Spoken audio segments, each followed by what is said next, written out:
बिस्मिल्लाहिर्रहमानिर्रहीम। खातिन हज़रात, मैं हूँ अख्तर अब्बास और आप सबको मेरा सलाम पहुँचे। घर दमाद का लफ्ज़ तो आप सबने सुना हुआ है। मुमकिन है कुछ के दिल में हसरत हो, कुछ के दिल में आरजू हो कि बड़ा सौखा काम है, तो कभी घर दमाद बन के देखना चाहिए। ऐसी गलती कभी मत कीजिएगा। इनफैक्ट घर दमाद के बारे में दो मुख्तलिफ आरा हैं, लेकिन जो फोक विजडम है, जो दनाई और उसके अंदर अकल होती है, समझ होती है, वो हमेशा प्रिवेल करती है। आई डोंट नो बाकी सूबों में क्या इसका सूरत हाल है। पंजाब में तो हमारे यहाँ एक जुमला कहा जाता है, सौरे घर जवाई कुत्ता, भैन दे घर भाई कुत्ता। अब ये इतना बड़ा इट्स ए अब्यूज़, यानी इतनी बड़ी ये बुरी बात है कि जैसे ससुराल में कोई दामाद रहे और तो उसकी इज़्ज़त, उसकी मुमकिन हुर्मत का मामला भी हो और उसके मुकाम और मर्तबे का मामला भी हो। पर इसकी अमली तौर पे दो तीन सूरतें होती हैं। एक तो ये कि जिस घर में लड़कियां ज़्यादा हों और लड़का ना हो, तो फिर माँ बाप की ख्वाहिश होती है क्योंकि ऐसा अच्छा लड़का मिल जाए जो ख़ानदानी हो, चाहे कुछ ना करता हो। मैं इस पे ज़ोर दे रहा हूँ, चाहे कुछ ना करता हो, लगता मर्द हो, मर्दों जैसा हो, मर्दों की तरह हो, तो घर में उसका वजूद बरकत का बायस होता है। सो इन द बिगनिंग जो चीज़ कंसिडरेबल है वो ये है कि मर्द लगना चाहिए और उनके घर रहने पे आमादा हो जाए। उसके ज़ुमे कुछ कमाना वाजिब नहीं होता, उसके ज़ुमे ये तय नहीं होता कि वो घर को पालेगा भी। हाँ, उसके ज़ुमे ये होगा कि उस घर में वो मौजूद रहे और उसके छोटे मोटे शुरू में नखरे सहे जाते हैं, फिर धीरे धीरे वो उस घर का एक फ़र्द हो जाता है और समटाइम बेवकूफ़ भी हो जाता है। लेकिन इसके साथ एक दूसरा भी सूरत होती है कि अगर मियाँ फौत हो चुके हैं, बेगम है, एक आध बेटी है, तो भी उनकी ख्वाहिश होती है कि जायदाद है, ज़मीन है, तो कोई ऐसा बेटा मिल जाए जो उनके पास रहे, जायदाद को संभाले, ज़मीन को संभाले, जितने बाहर के काम हैं उनको संभाले। अच्छा, ये जो लड़का होगा ये काम करने वाला होगा, इसको समझदार भी होना चाहिए, इसको थोड़ा दबंग भी होना चाहिए और इसके अंदर इंसानियत भी होनी चाहिए, लालची या मीननेस ना हो। सो दोनों कैटेगरीज में बहुत क्लैरिटी होती है कि आपको चाहिए क्या। मेरे पास जो बहुत दिलचस्प केसेस आते हैं और उसमें थे एक केस एक दफ़ा ऐसा आया कि जिसमें 15-20 साल के बाद लड़की ने बहुत सख्त शिकायत की और तब तक उनके 3-4 बच्चे थे और उसने कहा कि जो मेरा मियाँ है कमाता कुछ नहीं है और मेरा ख्याल नहीं करता और हम तो उसे छोटा जो था, मुझसे उम्र में छोटा था 5-7 साल, तो लेके आए थे और अब जब मेरी उम्र ढल रही है और वो जवान हो रहा है तो उसको मेरी ज़्यादा केयर करनी चाहिए। अब तो तुम्हारे इतने बच्चे हैं। तो मैंने हंसते हुए कहा, अगर आप शुरू से मुझे सुनते आ रहे होते तो मैं एक बात हमेशा हल्के फुल्के मूड में कहता होता हूँ कि जब लड़का छोटा होता है तो लड़की अपनी जवानी के पीक पे जब गुजार के बुढ़ापे में जाना शुरू होती है तो लड़का उस वक्त जवान हो रहा होता है। तो अब उसकी डिमांड नए सिरे से एक मोहब्बत की होती है, नए सिरे से एक दूल्हा बनने की होती है, नए सिरे से यूँ समझे राजा इंद्र बनने की होती है। तो ऐसे सब केसेस में चूँकि गलती आपने की होती है तो उसका रिजल्ट तो आपको भुगतना होता है। दूसरी बात, अगर आपने उस वक्त परसीव ये किया था कि आपके लड़का घर में रहे तो वो रह रहा है, आपने परसीव ये किया कि वो एक मर्द की तरह वहाँ रहे तो वो रह रहा है, उसने आपको तंग नहीं किया, ये तो तय ही नहीं था कि वो कमाया करे। तब आप जॉब करते थे, लाइक आप डॉक्टर हो सकते हो, आप इंजीनियर हो सकते हो, आप वकील हो सकते हो, आप कुछ भी हो सकते हो, है तो लड़की। तो आपने उसको लाए थे कि घर में रोब रहे और घर पे छतर छाया रहे। तो साथ आपने बताया भी था कि अगर तुम कुछ न कमाओ, मुझे याद है एक दफ़ा एक डॉक्टर साहब ने मुझसे कहा कि सर मुझे ऐसा दूल्हा चाहिए जो दिखने में इतना खूबसूरत हो, इतना खूबसूरत हो कि मुंह में पानी आए, वो सारी उम्र ना कमाए, मैं कमा के खिलाऊंगी, पर मैं चाहती हूँ मेरा साथ खड़ा हुआ वो अच्छा लगे तो मैं भी अच्छी लगूँ। अब देखें, मुमकिन है आप सुन के मुस्कुराए हों, ये बात सुन के मैं बिल्कुल नहीं मुस्कुराया था, इसलिए कि किसी की ख्वाहिश पे, किसी की डिमांड पे, किसी को ख्वाब पे क्या मुस्कुराना। जो ख्वाब देखता है उसका ख्वाब ऐसा पूरा भी हो जाता है।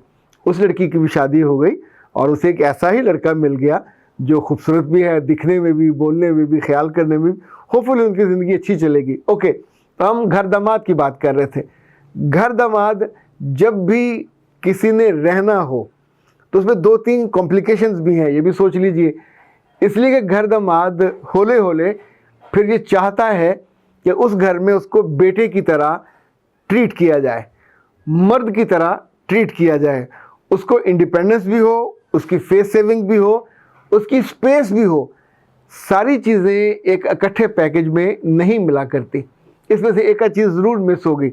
लाइक अगर आप बेटे बनोगे और बेटे बन के वहाँ रहना चाहोगे तो इट्स क्वाइट पॉसिबल कि आपको अपनी फिर अना का कुर्बानी देनी पड़े, अना को भूलना पड़े। जो लड़के अपनी अना को भूल जाते हैं और अपनी सास के और ससुर के भी बेटे बन जाते हैं तो ये तकरीबन 80 से 90% तक बन सकते हैं। 10% फिर भी दामाद रहते हैं। यानी कभी भी आप किसी के मुंह बोले बेटे बनने के बावजूद किसी न किसी कमी कोताही पे आपके कानों में कोई नागवार बात पड़ जाती है। फिर इतना हौसला आप में होना चाहिए कि चूँकि आप बाई चॉइस दामाद बने थे तो अब आपको अगर छोटी मोटी कोई बात उनकी बहनों में से, बहनोइयों में से, ख़ानदान में से कुछ ज़ाहिर किसी न किसी को वक्ही से ताना ज़रूर देना होता है कि ये तो वहाँ मज़ा कर रहा है, ये तो वेलियाँ खा रहा है, ये तो वहाँ उनके खर्चे पे ले रहा है, मज़े कूट रहा है। तो बाबा वो तो कूटेगा चूँकि जब ये गया था। अच्छा, बहुत सारे बच्चे ऐसे होते हैं जो कम उम्र होते हैं, उन्हें ये लफ्ज़ सुन के लगता है कि बहुत शानदार लुक्रेटिव ऑफ़र है कि किसी जगह जाएं, उनका घर इस्तेमाल हो, वहाँ रहें, बीवी भी हो, बच्चे भी हों और ख़र्चा भी आपको ना करना पड़े और काम भी ना करना पड़े। तो मेरे बच्चों, ये दूर के ढोल सुहाने। उस घर में घर जवाई के साथ जो सबसे बड़ा मसला होता है वो उसकी बेवकूफ़ी होती है। छोटे बड़े फ़ैसलों में अगर वो कमा नहीं रहा, अगर वो जिस तौर पे बाकी मर्द अफेक्टिव होते हैं, घर के बड़े होते हैं, वैसा नहीं है तो फिर हर छोटे बड़े फ़ैसले में वो कंसिडर नहीं होगा, उससे ना बिठाया जाएगा, ना पूछा जाएगा, ना ज़िम्मेदारी दी जाएगी। जो बाहर डीलिंग वाले बड़े बड़े फ़ैसले हैं उसमें भी उसको नहीं भेजा जाएगा। वो घर में रहेगा एक दूसरी तीसरी बेटी के तौर पे, बस चेहरा उसका मर्दों वाला होगा, मूँछों वाला, और लगेगा वो दूसरों को जिनको नहीं पता कि ये घर दम। लेकिन आमतौर पे ये बात हमेशा लोगों में निकल जाती है और कभी कभी आपके यार दोस्त भी ताना दे देते हैं।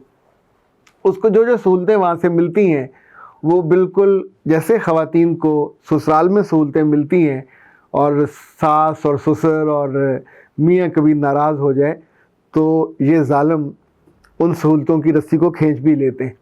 तो फिर उस बच्ची को बहुत सारी जो समझे दिक्कतें होती हैं, घर से निकाल भी दिया जाता है। तो ये जो सौरे का जवाई होता है इसके साथ भी कभी कभी ऐसा हो जाता है। अगर ये तंग करे, अगर लाइक ये बीवी जॉब करती है तो फिर इसको बच्चे संभालने होंगे, बीवी जॉब करती है तो फिर इसको घर की सफाई सुथराई जितने डे केयर के मामला हैं वो इसको टेक केयर करने होंगे। ये इस पैकेज के अंदर हिडन है अगर आप एक अफेक्टिव मियाँ बन जाते हो। अच्छा, बैरूनी दुनिया में जहाँ पाकिस्तान से बहुत से लड़के जाते हैं जो कम इल्म, तो मैं नहीं कह रहा कम पढ़े लिखे होते हैं, उनकी बीवियाँ वहाँ पहले से नेशनल भी होती हैं, काम भी कर रही होती हैं, तो ये भी आम तौर पे घर जवाई बन के रहते हैं, पर यहाँ बताते नहीं हैं। मेरे पास जब उनकी उम्र के 10-15 साल गुजर जाते हैं और दिल फिर टेंशन से और दुख से भर जाता है, पर उसमें टेंशन सबसे ज़्यादा इस बात की होती है कि वो वहाँ बेवकूफ़ होते हैं। आपको वक्त पे खाना भी मिल जाता है, आप गाड़ी पे बैठ कर सफ़र भी करते हैं, पर चूँकि आप ड्राइविंग सीट पे नहीं होते। ड्राइविंग सीट पे लड़की हो तो उसकी इज़्ज़त होगी, लड़का हो तो उसकी इज़्ज़त होगी। ड्राइविंग सीट पे बैठने का मतलब गाड़ी की ड्राइविंग करना नहीं है या बस की या किसी कोच की ड्राइविंग करना नहीं है। ड्राइविंग का मतलब ये होता है कि you are responsible for everything और आपको उस घर के मामलात, मुईशत, मुआशरत सबका ख्याल करना होता है, सबको लेके चलना होता है कि बैलेंस के तौर पे। इस बीच में आपके अपने माँ बाप भी हैं और जैसे लड़कियों को अपने माँ बाप भूलने पड़ते हैं, इसी तौर पे घर जवाई को भी अपने माँ बाप को भूलना पड़ता है। वो रोज़ रोज़ उनकी तरफ नहीं जा सकता, अगर वो जाएगा तो फिर ये रिश्ता उसका टूट जाएगा। जैसे जो लड़की बार बार मायके जाती है उसका रिश्ता भी नहीं चलता, तो इसी तौर पे जो लड़का बार बार अपने मेके जाएगा या मायके जाएगा उसके साथ भी मैंने यही होते देखा है। क्योंकि जब भी आप जाते हो अपने मायके तो वहाँ आपके बहन भाई माँ बाप कोई ना कोई आपके कान में जहर ज़रूर डालता है, कुछ से आपकी वहाँ ठाट बाट बर्दाश्त नहीं होती कि गाड़ी पे आया है, मज़े से अच्छे सूट पहने हुए हैं, कफलिक्स लगे हुए हैं, ऐनक बड़ी अच्छी है, जूते चमकदार हैं। तो कुछ भाइयों से ये बर्दाश्त नहीं होता, कुछ बहनों से भी नहीं बर्दाश्त होता, कुछ पड़वैयों से भी बर्दाश्त नहीं होता। पड़वैये गालबन बहनोई को कहते हैं। और ये सारे रिश्ते फिर कहीं ना कहीं टौंट मारते हैं। तो टौंटे सुन के जब वापस ये आते हैं घर दामाद, तो अच्छे खासे सुकून वाले माहौल को, अच्छे खासे आरामदेह माहौल को फिर ये टांगे मारते हैं, फिर बुड़बुड़ करते हैं, फिर कोई बदतमीज़ी करते हैं। उदाहरण पे बीवी भी उस वक्त तो चूँकि मियाँ होती है तो मियाँ के तौर पे वो ट्रीट करती है। तो ऐ प्यारे घर दामादो, अगर बन गए हो तो फिर टिक के रहो। बन गए हो तो जिन चीज़ों पे एग्रीमेंट हुआ था, जिन चीज़ों की अंडरस्टैंडिंग थी, उनकी ओनरशिप लेके रहो और इज़्ज़त के साथ रहो, ताकि फिर आखिरी उम्र में तुम्हें वहाँ से धक्का ना मिले और आखिरी उम्र में तुम्हारी बीवियाँ रोती चीखती चिल्लाती अपने बच्चों को ना बताएं कि तुम्हारा बाबा तो किसी काम का नहीं था। तो उस उम्र में जब आप बाबे बन जाते हो और आसपास से रिश्तों की बेवकूफ़ी सर चढ़ के बोलने लगे, फिर बहुत दिक्कत होती है। अख्तर अब्बास को इजाज़त दीजिए। अस्सलाम वालेकुम।